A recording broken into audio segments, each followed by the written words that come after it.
Hello, my name is Kimberly Dunn. I'm an ECE instructor, and I will be speaking with you briefly in regards to early math and language development. I'll really focus on an introduction to early math skills and just touch on language development. You'll be able to see how it aligns with teaching strategies, goal objectives. Also, in this short presentation, I will discuss the development of logical and mathematical reasoning skills using three counting principles. We will also ground our work with Lev Vygotsky's work known as the zone of proximal development. You'll then have an opportunity to look at a video that shows a teacher and a few children working through math skills during free play.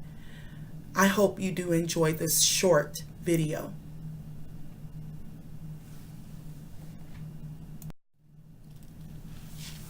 On average, 3-year-olds can count to 12, and 4-year-olds can often count to 40. How do children learn to do this? Besides learning words, preschoolers need to understand three principles before they can understand the idea of numbers well enough to accurately count.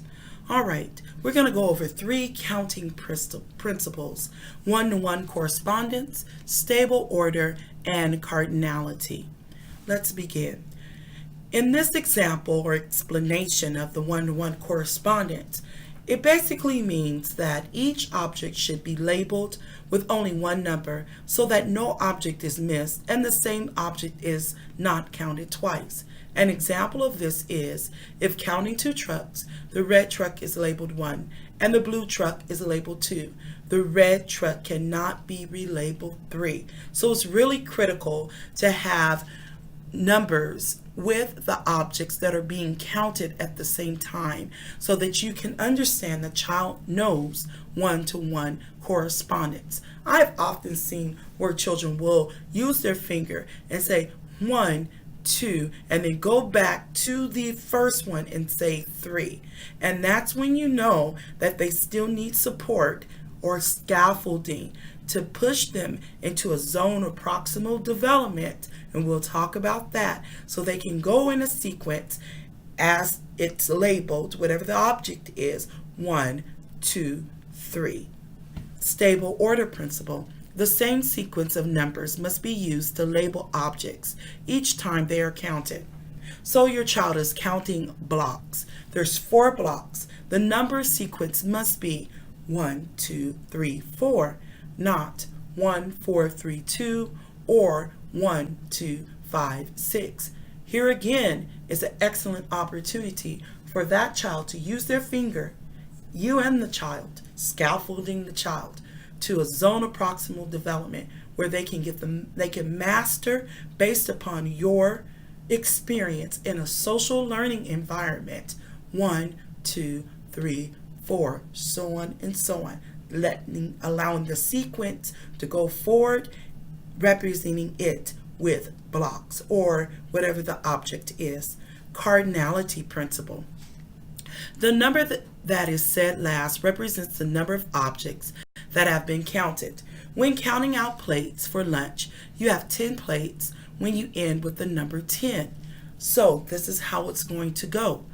1 plate, 2 plates, 3 plates, 4 plates, 5 plates, 6 plates, 7 plates, 8 plates, 9 plates. And then they'll breathe, pause, 10 plates. You'll understand that their sequence is over by their breath, the pause that happens. It's a natural breath that happens when they're learning. Now, there's even more mastery if the child can pick up the plate, another plate, not the 10th plate, but another plate, and say 11, 12, 13, 14, and keep going. So that's how you understand the mastery of cardinality principle.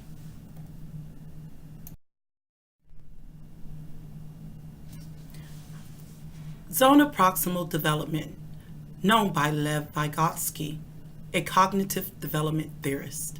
Vygotsky believed that complex forms of thinking have their origins in social interactions.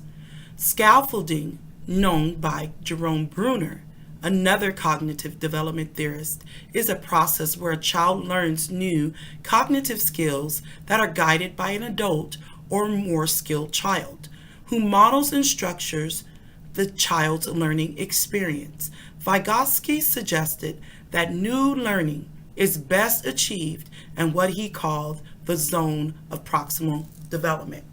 The zone of proximal development is a range of tasks which are too hard for the child to do alone, but what she can manage with guidance. As the child becomes more skilled with the zone of proximal development, it steadily widens, including even harder tasks. In the video, you will begin to see how a child is going through what I am referring to as the zone of proximal development. You will also see the peers around her learning from her skill set and pushing themselves. So it's a twofold where you have the teacher and peers supporting each other as what we know as the zone of proximal development.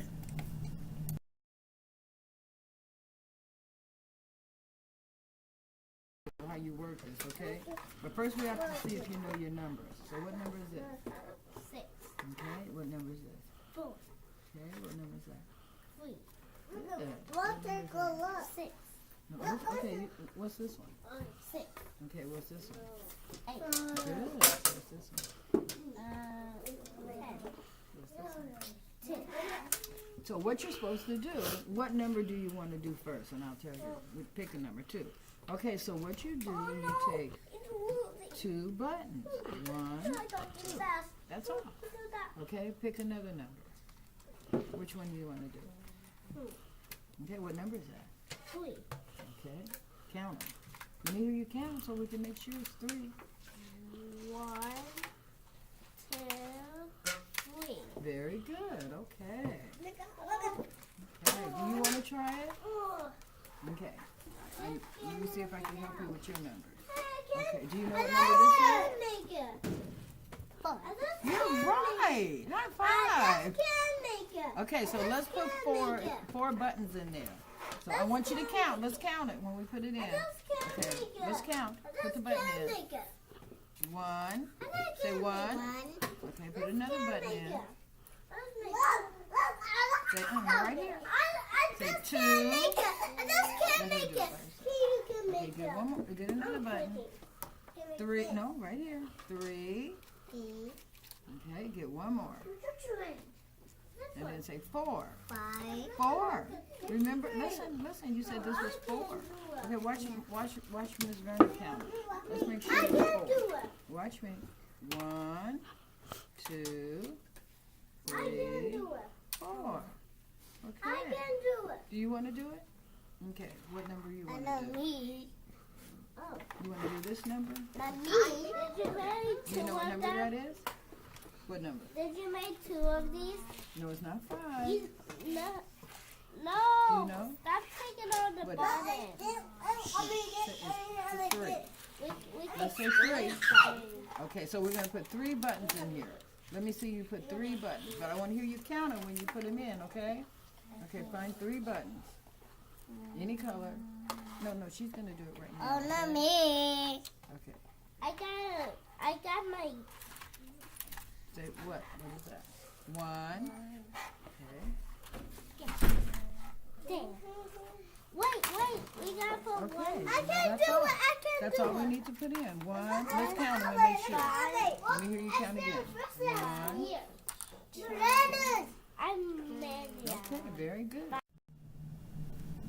In the state of Washington, we utilize what is known as Teaching Strategies Gold in our WA Kids system. Our WA Kids system allows us to speak in the common language from birth to 8.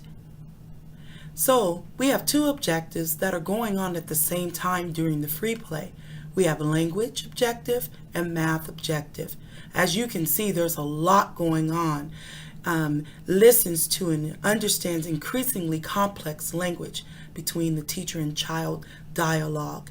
The child is able to use language to express thoughts and needs. Also, in the math, there uses number concepts and operations. You can see the child counting, quantifying, connecting numerals with their quantities. A lot takes place during free play. If you structure it in a way where children will have an environment that is inviting for them to deepen and strengthen their pre-academic skills. Thank you.